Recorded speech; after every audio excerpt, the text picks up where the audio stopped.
Hey everybody, it's Erin Reed, and today we are going to etch a wine glass. And there's two different ways I like to do the reverse etching or direct etching. Today we're going to do what I call the reverse etching, meaning that I cut out a picture or a item from, and you can etch this on your Cricut silhouette, and I etched out a fun little word. It's called mommy juice. This little piece came loose when I was just testing it. So basically what I'm doing is I'm taking and I'm pulling out all of the inside with my little pick. This is called weeding. So you just kind of get in there and you pull out the parts of the letter that you do not want. So I'm just going to continue yanking out all these little pieces of the vinyl, which we're not needing because this is where the etching cream is going to go into wherever these little holes are. So you just kind of take your little pick tool and you pull it out. I'm going to continue doing it, and I have the word mommy juice written on here. All right, so now I've pulled out the word mommy juice, and there's a couple of things I didn't worry about. So for instance, on the inside of the Y, there's the little loop right there, the inside of the O, and also the E. They're so tiny that I'm not really going to worry about that.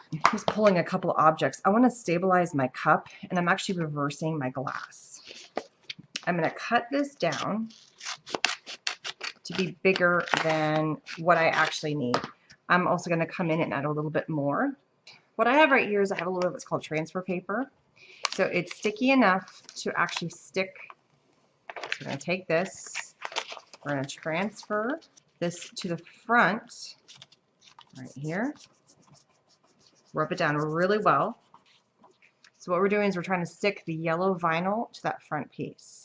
Now we're going to take our backing piece off. And now see, look, our vinyl is stuck to the front. Everything looks good. There's a couple spots where I kind of got a little bit messed up, but we'll fix that. I'm first going to come in and I am going to separate these two.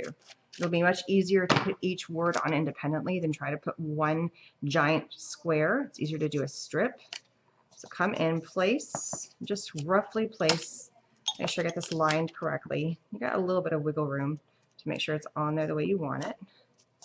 And then you want to make sure this is fully pressed on to your glass. So really come in and rub, get that vinyl stuck on there. Nice, firm, secure hold, and then peel off the front. And look at that. Oh, one little spot came loose.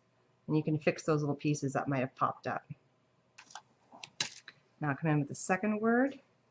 And I'm pretty much just going to line that up right where I saw where my cut was. But we're going to add a little something in there to make sure that we don't mess up and add extra etching where we don't want to. Come in, secure that down, really get in with those letters, and then continue to push. Pull up that backing tape.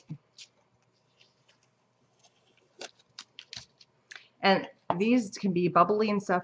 What you don't want to have is you want to make sure that right up against where the letters are, and you don't script your letters, that is where you want it to be closely secured and in there.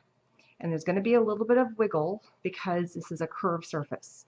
So that's why you're getting some of these bumps and lumps in some of the letters, because it is a curve and it's trying to fit within that space. Let's come in with your nail.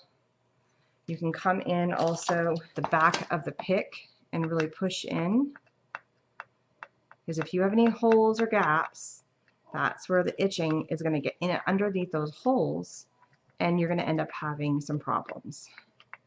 So really make sure it is in there but good. Go with the grain or with the little bumps and lumps. You try not to, if you missed any little spots in your vinyl, really make sure it's in there nice and secure. Push it down, all those little corners. Now I have a little space right here, this little gap, and there's a very good possibility that I am going to mess that up when I'm putting down my my etching solution. So I'm just coming in and I'm cutting a quickie little strip, center this just to cover that up, just to make sure. These are little extra pieces. You could also use painter's tape that acts as a resist as well. So any of those things will work just fine. It's basically just protecting anywhere that I do not want to have etching. So I'm just going to place that right there. Careful not to cover up anything that I already have that is open, any of the words, the letters. So I'm just going to snip that. Make that nice and firm. Snip right here. And now that little gap, that little hole is gone. I'm going to take a little bit more, and just to secure myself, I'm going to add another little barrier up here. I'm going to cut this piece in half and just add a line just right up here at the top, just to give myself a little bit more so I don't have to be super, super careful when I'm adding my edging cream. So there, I just kind of covered up that edge. And I want to make sure that I don't get it. If you don't trust yourself and you want to add some more painter's tape and create like a little dam going all the way around, that is perfectly fine. There's lots of ways to do that. At this point, all you have to do is come in with etching cream, which is what we're going to do next. Next stage, you're going to take your Etch All etching cream, and stuff is reusable. So you could apply as much as you want because most of it's going to go back in this container anyway.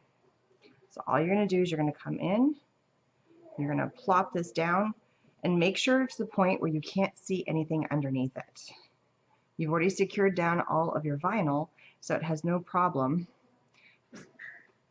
by applying a ton. This is why you need to make sure that you push down all your edges. So you're only etching right where those letters are. Just let this sit for 15 minutes, and then I'm going to take it over to my sink, and I am going to wipe. Well, first we're going to wipe all this off after 15 minutes, and then I'm going to wash in the sink. But we'll come back after 15 minutes, and I'll show you what the next stage is. This is sat for 15 minutes. What we're going to do now is you take your little squeegee, and you just start pulling off all the etching cream that is on here. It is reusable, so just take off as much as you can. Be careful not to touch any other portion of the container. Put it all back in here because the stuff is reusable. We're now going to take this over to the sink and we're going to rinse it off. Be careful not to put it into a porcelain sink because it does etch porcelain. So a plastic container, a plastic tub, a metal sink, all those are great. Don't take off the vinyl until after it has been rinsed cleanly with a little bit of soap and water. I'll come back in a minute and I'll show you guys what it looks like once we've removed it. So what you do now is you carefully remove once you've washed and cleaned off your jar. Just pull all that tape off. And everywhere you had your vinyl is still regular glass. And now everywhere there was a hole, it has been etched. And we have perfect mommy juice. The glare is pretty bad on here, but I'll be taking a couple of pictures. Don't forget all supplies are listed down below, and please subscribe, and I will see you guys again later. Bye-bye.